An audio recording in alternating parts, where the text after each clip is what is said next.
നമസ്കാരം, പുതിയൊരു വീഡിയോയിലേക്ക് സ്വാഗതം. ഇന്നത്തെ വീഡിയോയിൽ നമ്മൾ പറയുന്നത് ഡബിൾ ഡോർ ഫ്രിഡ്ജിന് വരുന്ന ഒരു കംപ്ലൈൻറ്റിനെ കുറിച്ചും അതെങ്ങനെ റിപ്പയർ ചെയ്യാം എന്നതിനെ കുറിച്ചൊക്കെയാണ്. അതായത് നമ്മൾ ഡബിൾ ഡോർ ഫ്രിഡ്ജിന് സാധാരണയായി വരുന്നൊരു കംപ്ലൈൻറ്റാണ് ഫ്രിഡ്ജിൻ്റെ ഫ്രീസർ മാത്രം തണുക്കുകയും താഴോട്ടൊട്ടും തണുക്കാതിരിക്കുകയും. ഇങ്ങനെ ഒരു കംപ്ലൈൻറ്റ് ഡബിൾ ഡോർ ഫ്രിഡ്ജിന് കോമൺ ആയിട്ട് വരുന്ന ഒരു കംപ്ലൈൻറ്റാണ്.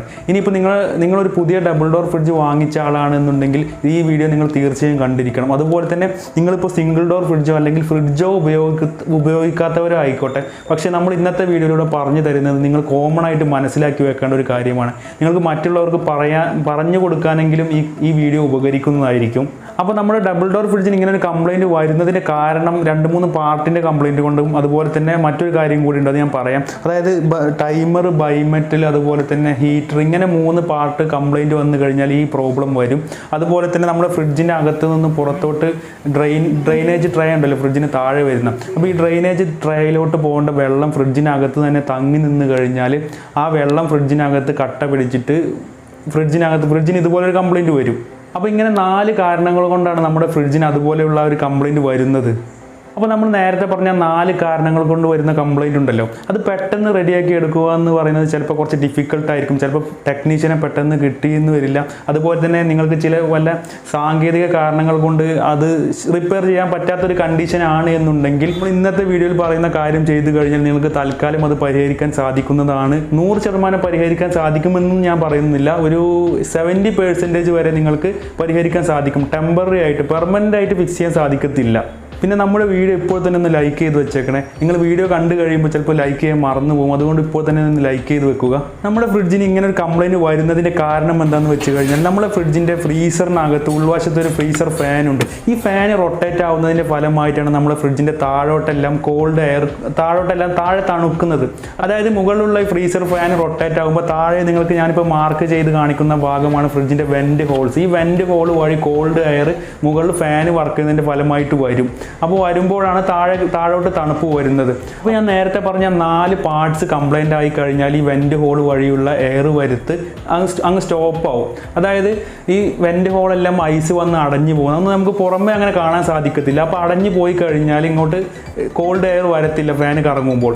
അപ്പോൾ അതുകൊണ്ട് തന്നെ നമുക്ക് താഴോട്ട് തണുപ്പ് ലഭിക്കത്തില്ല. അപ്പോൾ ഇങ്ങനെ സംഭവിച്ചു കഴിഞ്ഞാൽ നമുക്ക് പെട്ടെന്ന് ചെയ്യാൻ കഴിയുന്ന ഒരു കാര്യമുള്ളൂ. നമ്മളെ ഫ്രിഡ്ജ് ഒരു ദിവസം മുഴുവനായിട്ട് ഓഫ് ചെയ്തിട്ടിട്ട് ഫ്രിഡ്ജിൻ്റെ ഡോറെല്ലാം തുറന്നു വെക്കുക. 24 മണിക്കൂറെങ്കിലും മിനിമം ചെയ്യണം.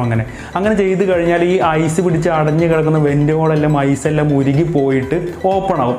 അങ്ങനെ പിന്നെ നമ്മൾ വീണ്ടും ഫ്രിഡ്ജ് വർക്ക് ചെയ്യിക്കുമ്പോൾ ഫ്രിഡ്ജ് വീണ്ടും പഴയപടി താഴെയും മുകളിലെല്ലാം നല്ല രീതിയിൽ തണുപ്പാവാൻ തുടങ്ങും.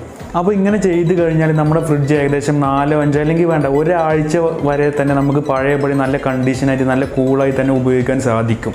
അതിന് ചില ടേംസ് ആൻഡ് കണ്ടീഷൻസ് ഉണ്ട്. അതായത് നമ്മൾ നേരത്തെ പറഞ്ഞല്ലോ 3 പാർട്സ്, ബൈമെറ്റൽ, ഹീറ്റർ, അതുപോലെ തന്നെ നമ്മുടെ ടൈമർ. ഇതിൽ ബൈമെറ്റൽ എന്ന പാർട്ട് മാത്രമാണ് കംപ്ലൈൻ്റ് ആവുന്നതെങ്കിൽ നമുക്ക് ഏകദേശം 7 ദിവസം വരെയൊക്കെ പഴയപടി നല്ല കണ്ടീഷനിൽ ഉപയോഗിക്കാൻ സാധിക്കും.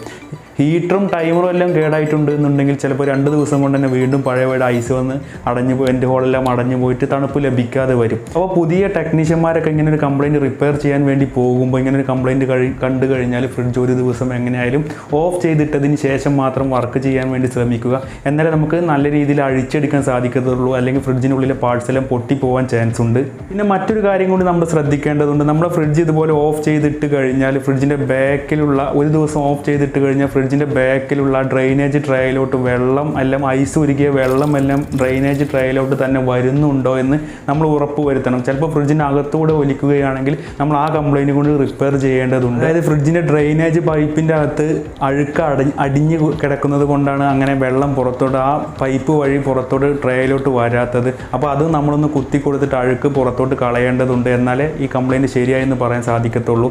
ഇനിയിപ്പോൾ ഐസ് മാത്രം പിടിച്ച് അടഞ്ഞതാണെങ്കിൽ ഇതുപോലെ ഓഫ് ചെയ്തിട്ട് കഴിഞ്ഞാൽ ഡ്രെയിനേജ് ട്രേയിലോട്ട് തന്നെ വെള്ളം വരും.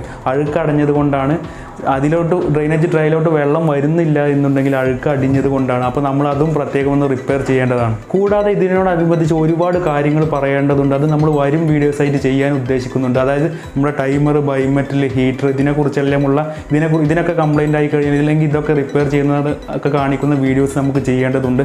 അപ്പോൾ അതൊക്കെ നമ്മൾ ചെയ്യണമെന്നുണ്ടെങ്കിൽ നമ്മൾ ഇന്നത്തെ വീഡിയോ നിങ്ങൾ ലൈക്ക് ചെയ്ത് വെക്കുക. കൂടാതെ നിങ്ങൾക്കുള്ള അഭിപ്രായങ്ങളും നിർദ്ദേശങ്ങളും കമൻറ്റ് രൂപത്തിൽ അറിയിക്കാനും മറക്കണ്ട. അടുത്ത മറ്റൊരു വീഡിയോയുമായി വീണ്ടും കാണാം. ബൈ.